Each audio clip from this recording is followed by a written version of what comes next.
In this video, we're going to go over one of the most important things inside of your Team Builder account, the calendar. And the reason it's so important is because the calendar is where you're actually going to build all of your programming.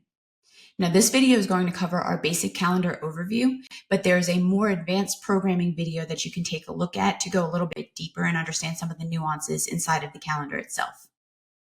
So first thing we're going to do is we're going to head over to the calendar tab. And now from here, we are going to select our calendar that we are going to build. And if you've seen other videos, you know that we actually have a list of all of the calendars that you've created in your account, and that can be found under Coach Tools and Manage Calendars. They'll also appear right here when we select a calendar. So here are all of the calendars that you would have inside of your account.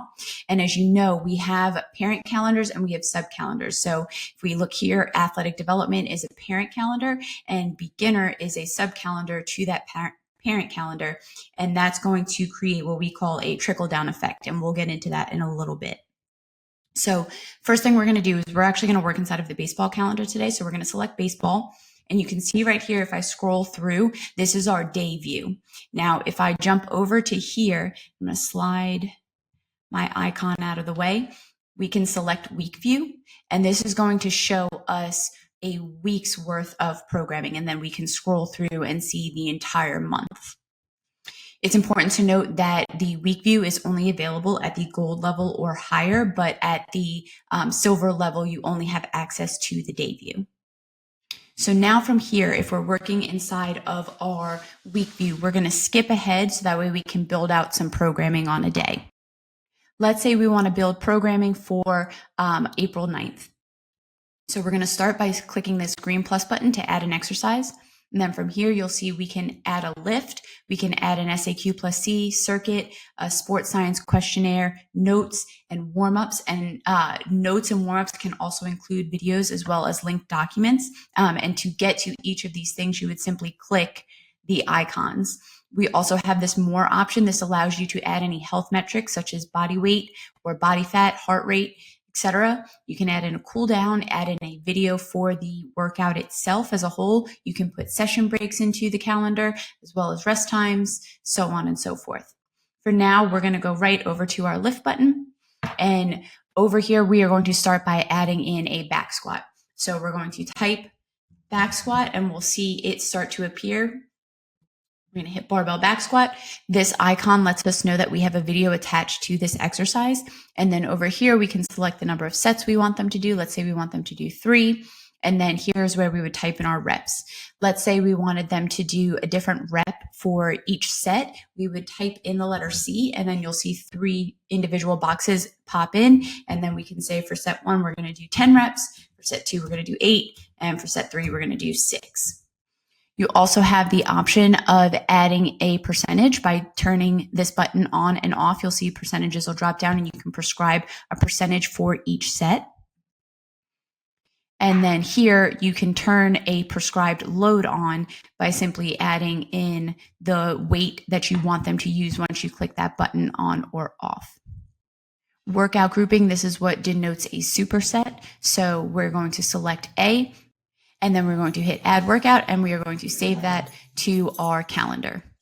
And there it is. So now going back to that trickle effect idea, if we switch over to pictures, because that is a sub calendar of our baseball calendar, and we go to April 9th, we are going to see that back squat exercise right there. Now, let's say we want to add in a shoulder exercise specific to our pitchers. From this sub calendar, we can then hit that add exercise button. And then we can go in and let's say we just want to give them some pull aparts. And then we'll add their sets and their reps. If we want this to be a part of that A superset, we can add that workout grouping in and then add to workout. Now we can take this even a step further and we can go and we can actually edit an athlete's individual calendar as well. So we're going to go back and we're going to select a new calendar, and then we have our calendar groups up here. And then if we click over under athlete calendars, we'll see a list of all of our athletes inside of our account appear. We're going to click on Mel Clark, and then we'll see that this is his athlete level calendar. And because he's assigned to the pitching calendar, we can see that barbell back squat from the baseball calendar and that band pull apart from the pitching calendar. Then let's say we don't want him to back squat, we want him to actually do a front squat. We're going to select this button, and then we are going to change this to a front squat, and then we'll hit save workout, and we'll see that exercise change. Now, one thing I want to note are these icons right here. So see how this icon has shifted? That lets you know that you have gone in and edited or swapped an exercise from the parent calendar for this athlete's individual calendar. And you'll see that on sub calendars as well if you switch out any exercises from inside the sub calendar. This icon right here lets you know that it is coming from another calendar. So coming from the parent calendar, in this case, that pitching calendar. And then if we were to go back to the pitcher's calendar, this actually doesn't have an icon here because this is the calendar that it is originating on. And then likewise, if we go back to our baseball calendar, there's no icon there because this is where the exercise is originating from. So those icons kind of help you remember, where things are programmed from, if they're coming originally from that calendar itself, or if they are coming from another calendar. And then just a couple of things that'll make programming a little bit more easier for you.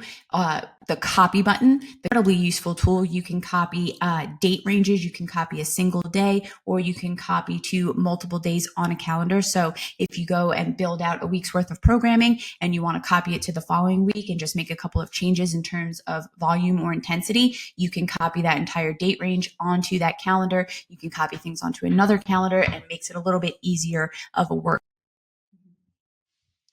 The save button allows you to save a program in its entirety, and you save to your database so that you can go back and re-upload it into a new calendar, or you can add it as a standalone freeform program and place that into an athlete's account as well.